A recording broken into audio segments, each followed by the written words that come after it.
Matinding pasabog ang lumabas ngayong araw matapos kumalat sa publiko ang umano'y matitibay na ebidensya laban kay Senadora Risa Hontiveros. Ayon sa ulat, tuluyan na raw itong isasampa sa korte at haharap sa kasong inaakusa laban sa kanya. Sa gitna ng lahat ng ito, hindi napigilang mapahagulhol si Ate Torreon patuloy ang pagbabantay ng mga doktor kay Jen Torre at wala pang malinaw na pahayag hinggil sa kanyang kondisyon. Lumabas sa mga inilantad na dokumento at testimonya ang serye ng umano'y bigla na lamang bumagsak ang general na tila inatake sa pangalan ng senadora. Ilang kasamahan niya ang agad ng mga nag-akusa at nagdala sa kanya sa raw ang mga ebidensya ang patuloy na serye ng pagkakasangkot nito. Habang nakaabang ang publiko sa opisyal na pahayag ng mga otoridad, mas lumalakas ang palaisipan kung makakarecover pa sa ilalim ng Jen Torre. Marami ang nagdarasal samantala nananatiling at umaasang ng kampo ng senadora sa harap ng kaliwat ng akusasyon. Ang tanong ng kabilang banda, emosyonal na sinabi ni Jen Torre, kung ito na ang hudyat ng laban na ito ay hindi lamang para sa ilang tao kundi para sa buong sambayanang Pilipino. Abangan ang susunod na kabanata kung saan masusubok kung ang katotohanan ba'y mananaig laban sa kapangyarihan. Yung mga naging testimonya sa Senado. Doon ho kasi sa pinakahuling post nitong si Senator Risa Hontiveros kaugnay dyan sa issue na yan, meron daw di umanong nagbayad dito kay alias Rene para bawiin niya yung kanyang mga naging testimonya sa kanyang hearing nung nakaraang taon dyan kay Pastor Apollo Kibuloy. Pero bago natin pag-usapan yan, isang like at isang subscribe. Masaya na tayo dyan sa mga gusto sumali sa ating community. Yung join button, nandyan lang ho sa baba. Again, maraming salamat to. Konting push na lang. No? 97,000 subscriber na ho tayo. Maraming salamat to sa mga kakasubscribe lang. At yung mga talaga namang napakatindi kung sumuporta sa mga ginagawa nating video. Saludo. Maraming salamat to mga kababayan. Hayun na nga. Sa pagkakaalala ho natin, itong si Senator Risa Hontiveros ang sinasabi nitong si alias Rene na di umano nagbayad sa kanya ng mahigit na 1 milyon para siraan itong si dating Pangulong Rodrigo Duterte, si Vice President Sara Duterte at itong si Pastor Apollo Kibuloy. Hindi man ho direktang tinukoy nitong si Senator Risa na ang kampo ni Pastor Apollo Kibuloy ang nagbayad dito kay alias Rene. Kitang-kita naman ho mga kababayan kung ating titignan kung babawiin nitong si alias Rene ang kanyang testimonya, ang magbebenepisyo ay ang kampo nitong si Pastor Apollo Kibuloy. Kaya kailangan nung marinig ito ng ating mga kababayan. Ang pinaka-latest na interview dito kay Attorney Israelito Torion, abogado ni Pastor Apollo Kibuloy, kung meron ba o wala silang kinalaman sa paglantad na yan nitong si alias Rene. Pakinggan natin itong si Attorney Israelito Torion. Game. Kausapin natin ngayon si Attorney Israelito Torion, ang legal counsel ng KOJC leader. Magandang gabi po, Attorney Torion. Magandang gabi at magandang gabi din sa mga viewers dito ang sikat na istasyon. Attorney, ano po ang masasabi ninyo rito sa pagbaliktad ng testigo ni Senador Risa laban kay Pastor Kibuloy? Well, first wala talaga akong kinalaman dyan sa pagbaliktad niya. I only learned it recently and I have no participation whatsoever with the recent move of that witness. However, I would like to state that of course, it would benefit us. So we are happy with this development because it shows and proves na yung mga kaso talaga ni Pastor Apollo Kibuloy ay meron talagang nasa likod nito, and through this witness, we can show and prove yung aming theory po na gawa-gawa lang po itong mga kaso na ito, at itong witness na ito ang isa sa makaprove po sa theory namin na ito. Ngayon, maliwanag ho ang sagot ng kampo ni Pastor Apollo Kibuloy na wala ho silang kinalaman sa paglantad na yan nitong si alias Rene. In the first place, hindi naman ho yung mga isiniwalat ni alias Rene yung pinag-uusapan sa korte. Yun ho yung kay alias Amanda. Yung pang-aabuso di umano nitong si Pastor Kibuloy kay alias Amanda. Pero balita ho natin, sobrang hina ho talaga daw ng kaso. Iba naman ho yung testimonya nitong si alias Rene dyan sa komite ni Risa Hontiveros. Kaya hindi, kahit na ano pang sabihin nitong si alias Rene, hindi naman ho yun ang pinag-uusapan sa korte. Ang binibida ni alias Rene about human trafficking. Hindi naman yun ang kasong sinampa sa kanya. Ang binuhay na kaso kay Pastor Kibuloy doon sa Davao, yung kung di tayo nagkakamali, sexual abuse. Kung di tayo nagkakamali, yun kay alias Amanda. Iba ho yung issue nitong si alias Rene. Kaya yung paglantad ho niya na yan, kung titignan natin, wala ho talagang kinalaman dyan. Yan si Pastor Kibuloy. Attorney, ano po ang epekto nito sa mga kaso ni Pastor Kibuloy? Well, certainly it can give us a good effect, no, on the part of our defense of Pastor Apollo Kibuloy, because when I checked the pre-trial order po, nakalista pala itong witness na ito as one of the 12 witnesses for the prosecution, no? So with this development, I don't know how the court will treat this, but certainly we might, no, I'm not saying that we will, but we might consider him as one of the hostile witnesses kasi listed siya sa prosecution when our time comes, if ever hindi mag-grant yung plano naming demurrer to the evidence after matapos pagpresenta ng prosecution ng kanilang ebidensya. Attorney, ang sinasabi po ni Senadora Risa ay maaaring pinilit lang daw at binayaran ang nasabing testigo para siraan ang ongoing criminal proceedings against Pastor Kibuloy at may ebidensya raw ho siya na gawa-gawa lang daw ang pahayag niya ngayon. Ano po ang sagot niyo rito? Alam niyo ba mga kababayan, napakalabo ho niyan. No? Napakalabo ho niyan. Dapat yang si Pastor Kibuloy matagal na hong nasa laya yan. Yang simpleng testimonya na yan, kasi ano ho yan, kumbaga nagmamind conditioning na sila eh. 'Di ba? O nakalaya si Pastor Kibuloy dahil sa ganito, dahil sa ganyan. Hindi ho 'yun. Makakalaya si Pastor Kibuloy, makakapag-bail si Pastor Kibuloy dahil mahina ho talaga ang kaso laban sa kanya. Yun, period. Nandyan o wala dyan si alias Rene, makakalaya ho si Pastor Kibuloy. Gaya ng nasabi ko, wala po kaming kinalaman nitong paglabas nitong witness na ito po. No? So, paano naman pilit yung tao na nasa kulungan po, 75 years old na yun, at nakakulong na po, medyo matagal-tagal na. And they have all the powers ngayon. Medyo kaibigan nila yung PNP, kaibigan nila yung mga otoridad, at sitting senator siya. Huwag naman siguro sabihin na kaya ni Pastor Apollo Kibuloy na pilitin ito at pwersahin itong tao na ito. Kusa itong lumabas. Kaya nga ako na-surprise nga nito. Kaya at first, pasensya na dun sa mga news outfits na na-refuse ko kasi na-surprise talaga ako. Alam ko yung ibang mga news outfits kahapon, nag-refuse ako because I wanted to check first kung totoo ba talaga ito at kung sino nasa likod nito. At kung nung nalaman ko na parang totoo nga, then nagpa-unlock ako first sa Billionario Channel. Ngayon lang ako nagsalita po, ngayong gabi lang po. Kailan niyo po huling nakausap si Pastor Kibuloy at kumusta na ho ba ang inyong kliyente? Kagagaling ko lang sa kanya kasi may hearing kami kanina sa RTC Pasig and medyo maganda na napagpalalaan kami ni Allah Subhanahu wa Ta'ala na medyo maganda ang resulta. Yung private complainant kasi gusto na naman i-presenta ng prosecution even if napresenta na nila previously. And we valiantly objected thereto at sa awa po ng Allah Subhanahu wa Ta'ala, nag-grant naman yung aming objection. So, before ako pumunta dito sa Billionaire Channel, dumaan muna ako sa kulungan sa Pasig City Jail kay Pastor Apollo Kibuloy. Masaya po siya sa development. Attorney, kailan niyo ho planong mag-reach out doon sa bumaliktad na testigo? I have to check pa further, no, because it was only last night that I was able to hear all his declarations. So I will find a way kung paano ko ba siya makontak, no? Kaya para wala nga ho silang wala ho nga silang direct na komunikasyon dito sa kay anong pangalan ito, alias Rene, no? Tapos sila pang pagbibigtang. Sa bagay, wala namang ibang mapagbibintangan talaga ang kampo nitong si Pastor Kibuloy kasi nga naman, paborable sa kanila yung pagsasalita na yan, itong si alias Rene. Pero ang sigurado ho natin dito mga kababayan, hindi ho yung kailangan ng kampo nitong si Pastor Apollo Kibuloy.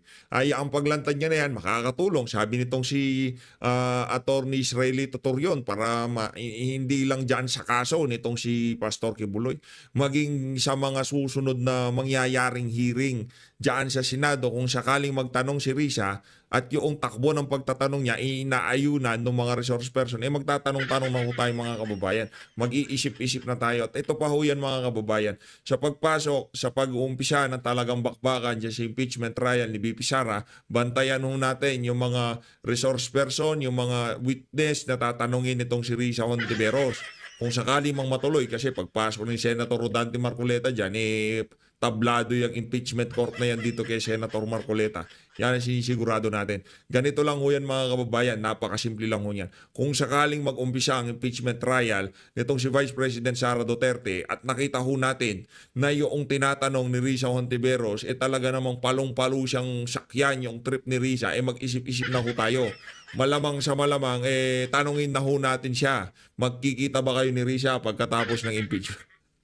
Magkakapi sila, malay mo ba, di ba? Di ba? Pagka sinabi nung resource person o yung witness ng prosecution panel diyan sa impeachment trial, talagang para silang magsyota ni Risa na kinukumpleto nila ang sentence ng isa't isa. Mag-isip-isip na ho tayo diyan. Ang track record ng Ali na yan talagang ika nga hindi ho ganun kaganda. Tuloy natin. He can help us. No, I have to be practical and I have to be honest.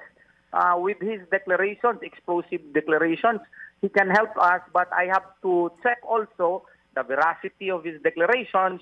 As a lawyer, I have to conduct due diligence also. So kung masatisfy ako, then we will move from there. Attorney, kilala ho ba ni Pastor Quiboloy itong bumaliktad na witness? At ano ho specifically ang reaksyon ni Pastor sa development na ito? Hindi ko natanong specifically kung kilala niya. Pero member daw ito.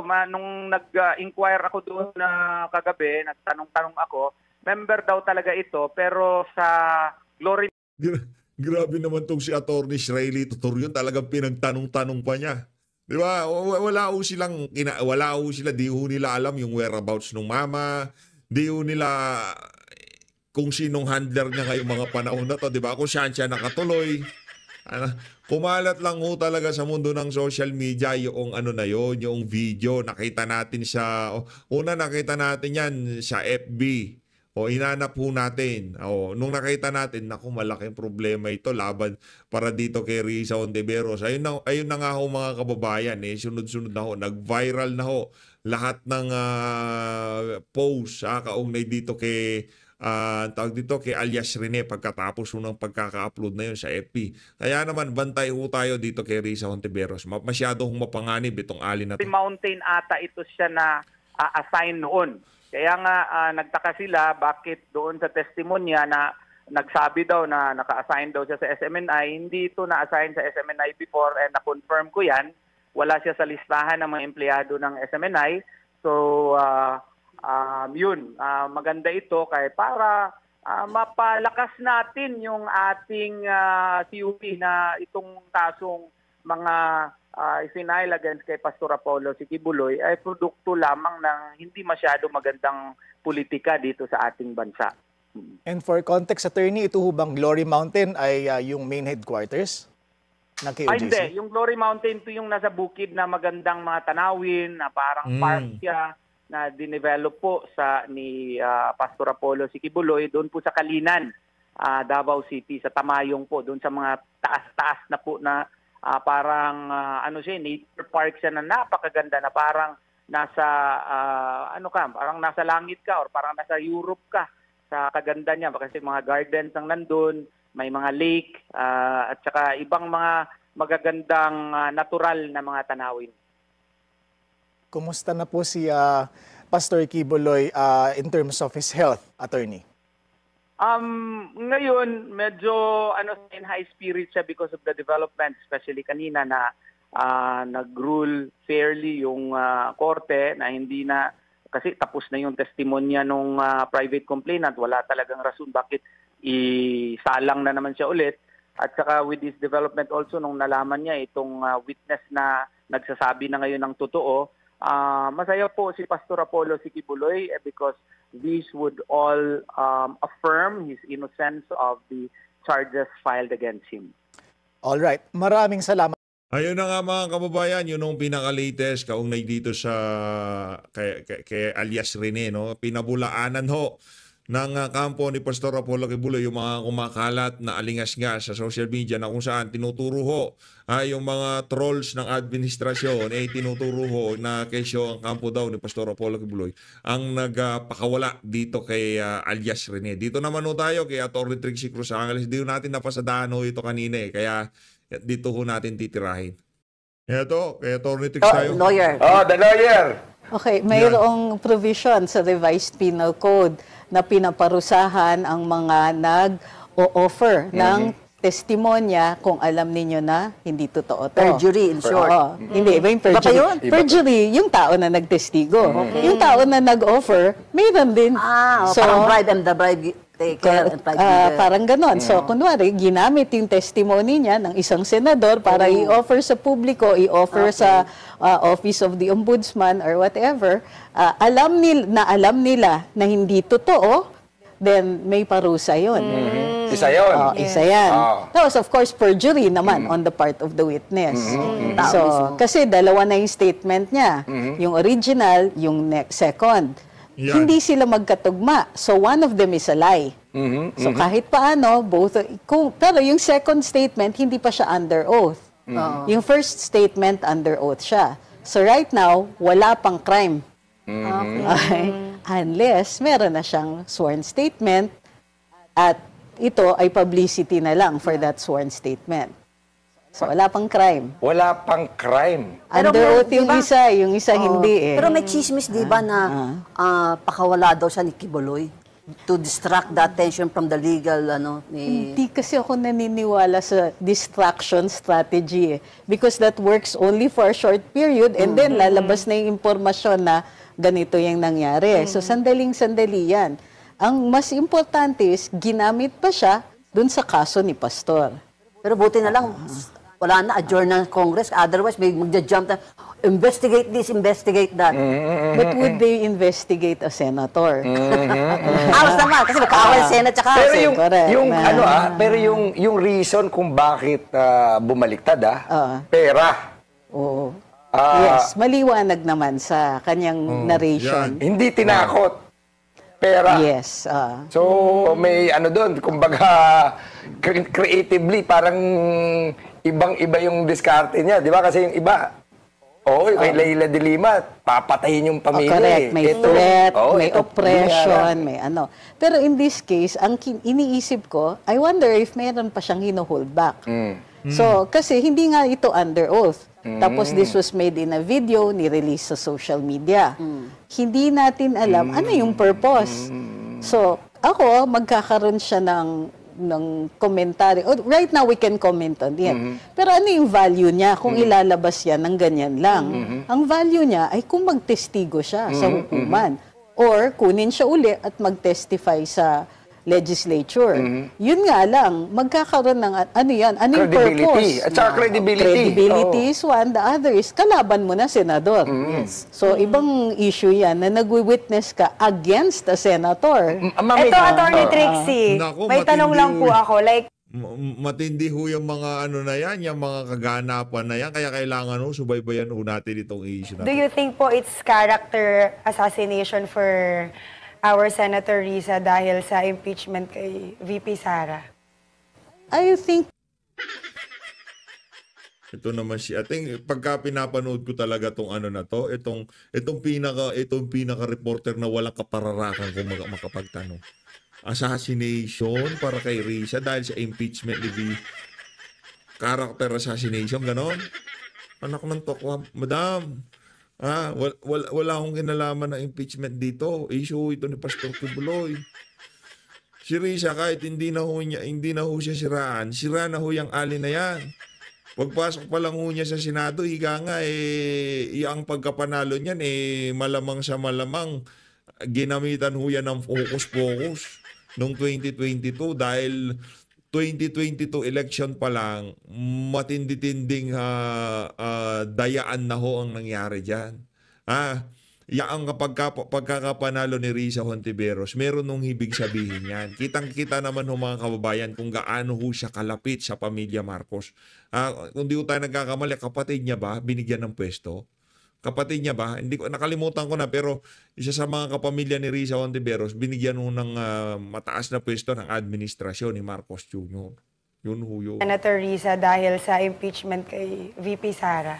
Labo ng I tanong, think Brad. na kung magka-character assassination, intayin natin na magkandidato siya. May Too punto, early. may punto. Nasupalpal ka tuloy. Wala kasing mga kapararakan yung mga tanong mo na yan eh. Alam, paano natin, pagka tumakbo siya, doon dapat sana lumabas yung alias Rene na yan.